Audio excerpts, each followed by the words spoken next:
Olá, tudo bem com você? Vamos hoje começar o nosso estudo sobre período composto. Vamos entender que o período composto sempre vai trazer mais de uma oração. Até a aula passada, nós estudamos as relações entre os termos que compõem o período simples.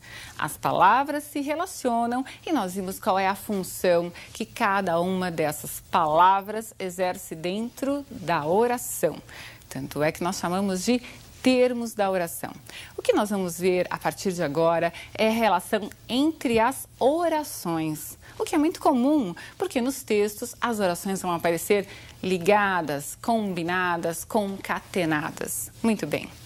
Mas há dois tipos de relação. Eu posso ter a relação por coordenação e eu posso ter a relação por subordinação.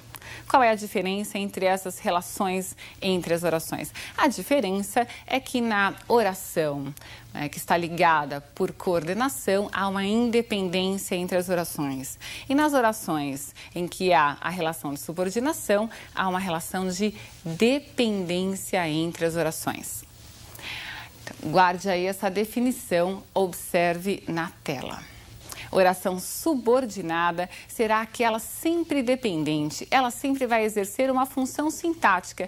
Em relação a quê? Em relação a um termo, um verbo ou um nome presente na chamada oração principal. Nós vamos sempre ter uma oração principal quando se fala em período composto por subordinação. No caso das orações coordenadas, nós vamos ter orações independentes, que podem ser separadas sem nenhum problema. Então, basta que você coloque um ponto separando as orações e você irá perceber que não há uma relação de dependência, porque não há uma função sintática sendo exercida entre uma e outra oração. Muito bem, exatamente por serem as coordenadas mais simples, vamos começar pelo estudo desse grupo. Tudo bem? Há dois tipos de coordenadas. Vamos lá? Coordenadas são orações independentes. Essas coordenadas podem ser sindéticas ou assindéticas. O prefixo a significa ausência de. E sindeto é uma palavra grega, que vem do grego, de origem grega, que significa conjunção.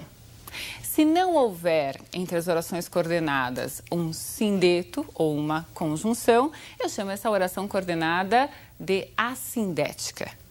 Só, ela é uma assindética.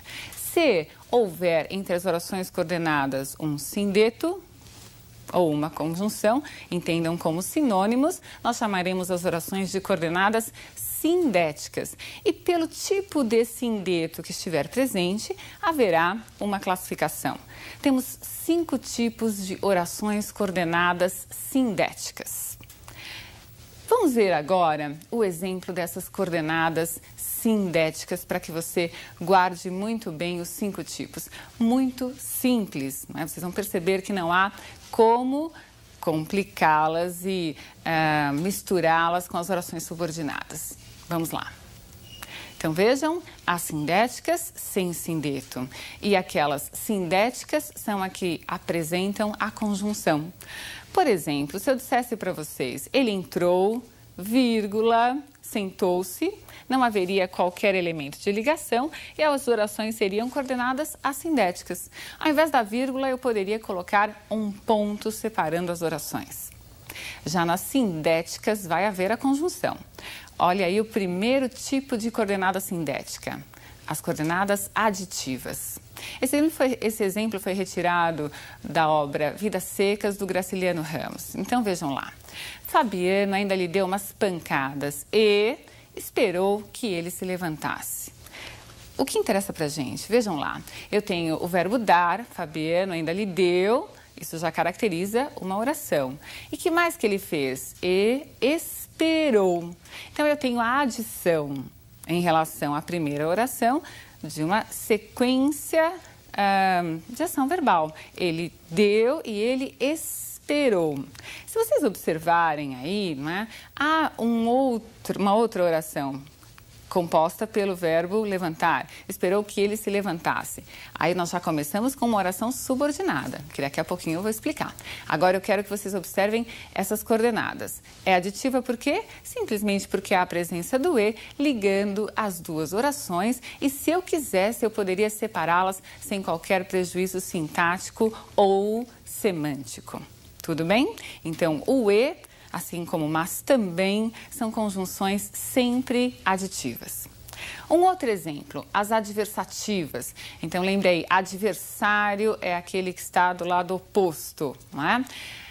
Certamente esse obstáculo miúdo não era culpado, mas dificultava a marcha. Se eu quisesse separar essas orações, haveria prejuízo? Não, eu poderia dizer, certamente esse obstáculo miúdo não era culpado, ponto. Dificultava a marcha. Mas eu quis ligar as informações e não é qualquer problema em ligá-las. Nós fazemos isso a todo tempo. Mas essa ligação foi feita com a presença de uma conjunção adversativa, neste caso a conjunção mas. Temos várias, né? Com mas, porém, entretanto, contudo, todavia, outras conjunções que você já conhece são chamadas adversativas. Mais um tipo. Vamos ver as orações coordenadas alternativas. Então, o nome já deixa bem claro qual é o sentido dessas orações. Veja lá. Ou chegava a chuva ou todos morreriam de fome. Então, eu tenho aí uma possibilidade sendo colocada. Ou isso ou aquilo. Ora isso, ora aquilo. Nem isso, nem aquilo.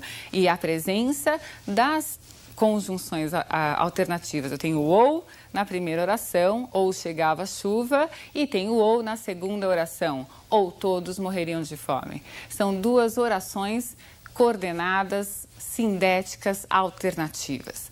Próximo exemplo. Oração coordenada sindética conclusiva. Não choveu, portanto, Fabiano e sua família tinham de partir. O portanto dá a ideia de conclusão. Eles vão ter de partir, não é? Já que não choveu, é uma conclusão quase que óbvia. Não vou chamar sempre as conclusivas de óbvia, mas vejam aí que é possível entender esta relação conclusiva. Mas e se eu tirasse esse portanto, eu perderia essa relação conclusiva? Não, eu digo, não choveu. Fabiano e sua família tinham de partir. Continuo com o mesmo sentido de conclusão, mesmo tirando o portanto. E o último tipo, as orações coordenadas sindéticas explicativas. Vejam aí a conjunção pois presente. Fabiano sentiu pena da baleia. A baleia era a cachorra do Fabiano, que teve de ser executada, não é? Fabiano sentiu pena da baleia, pois era da família.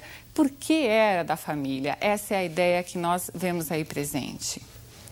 Muito bem, essas são as coordenadas sindéticas, mas temos também um grupo muito importante, vamos começar o estudo dele hoje, que é o grupo das orações subordinadas. Toda subordinada tem uma função sintática. Vamos ver quais são essas funções sintáticas. Então, observem, as funções sintáticas são aquelas que nós já estudamos em período simples. Não é? Função sintática de sujeito, objeto direto, objeto indireto, complemento nominal, o próprio aposto, você se lembra dele? Vimos já o aposto e o predicativo do sujeito. Essas funções não virão exercidas por um termo, mas por uma oração. Vamos ver os exemplos. Observem comigo aquela relação de dependência que eu apontei no início da aula.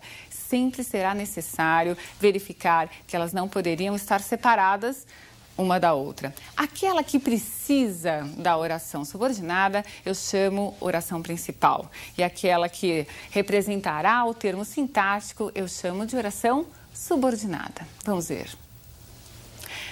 Oração subordinada, substantiva, subjetiva. Exerce função de sujeito em relação à oração principal. Então, vejam, é preciso que eu repita a explicação. Um expediente bastante utilizado para eu ter certeza de que se trata de uma oração subordinada substantiva é trocar a oração inteirinha pela palavra isso. Eu poderia dizer, isso é preciso, e teria certeza de que isso é o meu sujeito. Ao invés da palavra palavra isso, eu tenho a oração inteira representando o sujeito. Então, é uma oração subordinada, substantiva, subjetiva. Outro exemplo. Vamos ver lá a oração subordinada substantiva objetiva direta, que exerce função de objeto direto em relação à oração principal.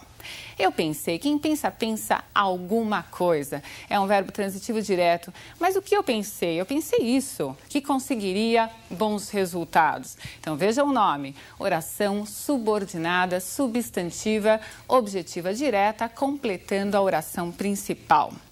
Mais um tipo, mais um exemplo. A oração subordinada substantiva objetiva indireta. Minha amiga se esqueceu. Quem se esquece de alguma coisa. Eu poderia me esquecer disso. Mas vamos lá, minha amiga se esqueceu de que tínhamos uma festa. Tenho aí um objeto indireto representado por uma oração. Tudo bem? Mais um exemplo, mais um tipo, a completiva nominal. Ela vai ter a função sintática de complemento nominal. O esquecimento de que comemoraríamos sua promoção, entristeceu-me. Então temos aí um termo, que é o complemento nominal, que está sendo representado por uma oração inteira. Então, por isso eu chamo a oração de substantiva completiva nominal. Está completando a palavra esquecimento. Esquecimento de quê? Esquecimento de que comemoraríamos sua promoção. E observem que a oração principal, ela foi cortada. No meio dela apareceu a completiva nominal. Mais uma, vamos lá. A oração subordinada substantiva predicativa exerce função de predicativo do sujeito. Então vejam, na oração principal sempre vai haver um verbo de ligação. Não fui eu que cometi o engano. Sujeito mais verbo de ligação, o que vem depois só pode ser um predicativo do sujeito. E para encerrar, a oração apositiva, que exerce função de aposto. Seus fãs pediram um favor. Eu poderia parar por aí, mas qual é esse favor? Vem a oração subordinada substantiva apositiva, que ele autografasse o livro. Muito bem, vocês perceberam esta relação de dependência e independência, viram as funções das subordinadas. Na próxima aula, nós continuaremos com outro grupo dessas subordinadas, o grupo das adjetivas. Espero que você tenha entendido e aguardo você na próxima aula. Um grande abraço!